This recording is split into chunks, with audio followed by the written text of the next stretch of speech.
Hola.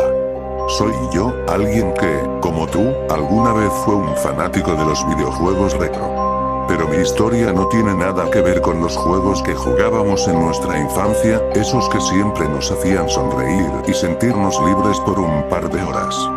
No, mi historia tiene que ver con algo mucho más extraño, algo que encontré por casualidad en un foro, y que, sinceramente, desearía nunca haber tocado.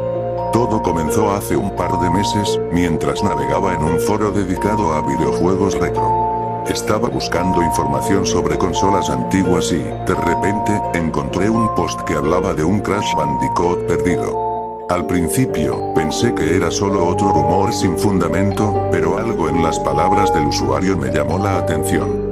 Decía que había existido una versión de Crash Bandicoot que nunca fue lanzada, un juego misterioso que solo unas pocas personas habían jugado.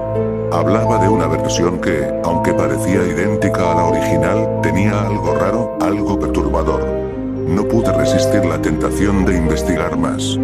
Pasé horas buscando información sobre este supuesto Crash perdido, indagando en foros oscuros y grupos de coleccionistas. Luego de varios días de búsqueda, finalmente encontré lo que parecía ser un ISO del juego. Estaba disponible para su descarga, pero algo me decía que esto no era una simple curiosidad. Pensé en dejarlo pasar, pero mi curiosidad pudo más. ¿Qué podría pasar? Al fin y al cabo, era solo un juego, ¿o no? Así que, con algo de desconfianza pero mucha emoción, descargué el archivo y lo instalé en mi PlayStation Classic. Al principio, todo parecía normal. La animación de inicio era la misma que todos conocemos. El logo de Crash Bandicoot, la misma música alegre que nos traía recuerdos de la infancia.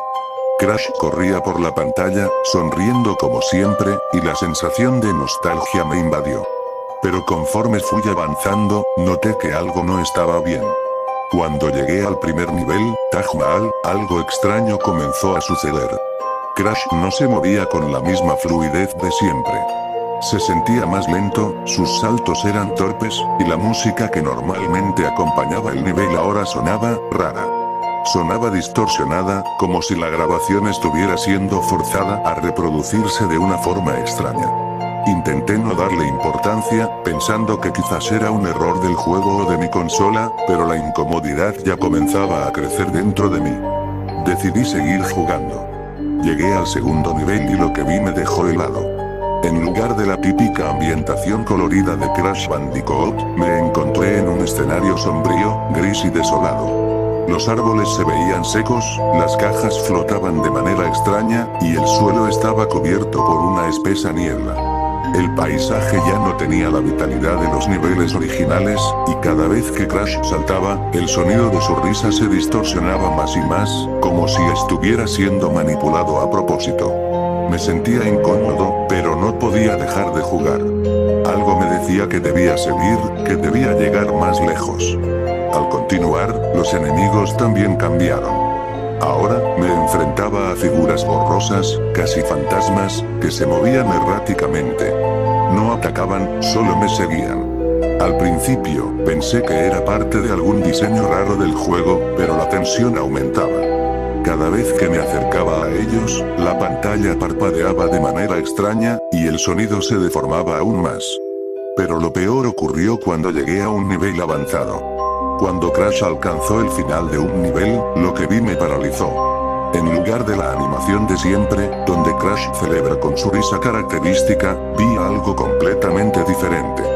Crash se quedó inmóvil, mirando hacia la cámara. Su rostro, normalmente tan expresivo y lleno de vida, ahora estaba vacío. Sus ojos no brillaban, y su sonrisa se había desvanecido. Simplemente estaba allí, mirando fijamente, con una expresión vacía y desconcertante. La pantalla se apagó por un momento y, cuando volvió, apareció un mensaje en letras rojas. ¿Te divertiste? El texto flotó por unos segundos, mientras yo intentaba mover el control, pero no sucedía nada.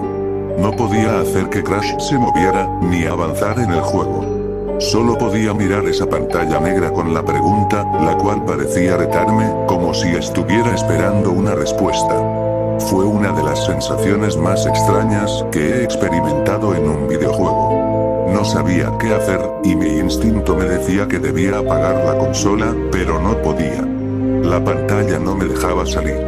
Después de lo que pareció una eternidad, el juego se reinició automáticamente. Esta vez, la pantalla de inicio mostraba algo completamente diferente. Ya no era el logo colorido de Crash Bandicoot. En su lugar, aparecía un nuevo archivo de partida, titulado Partida guardada, última oportunidad. Mi estómago se revolvió. ¿Qué significaba eso? Decidí abrirlo. Cuando lo hice, vi a Crash nuevamente, esta vez totalmente inmóvil, con los ojos vacíos y la misma expresión inquietante.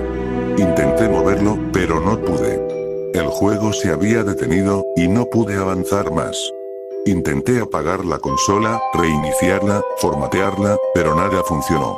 El juego seguía allí, y cuando menos lo esperaba, aparecía de nuevo. Cada vez que intentaba eliminarlo, algo me decía que no debía hacerlo. Pero el malestar se apoderaba de mí cada vez que veía ese archivo titulado Última Oportunidad. Al final, decidí simplemente dejar de jugar, pero cada vez que miro mi consola, no puedo evitar preguntarme si realmente logré librarme de ese juego. La sensación de que algo extraño se quedó allí, esperando, nunca me ha dejado. Si alguna vez te encuentras con un archivo extraño de Crash Bandicoot, piénsalo 2 veces antes de jugarlo. No todos los juegos son lo que parecen.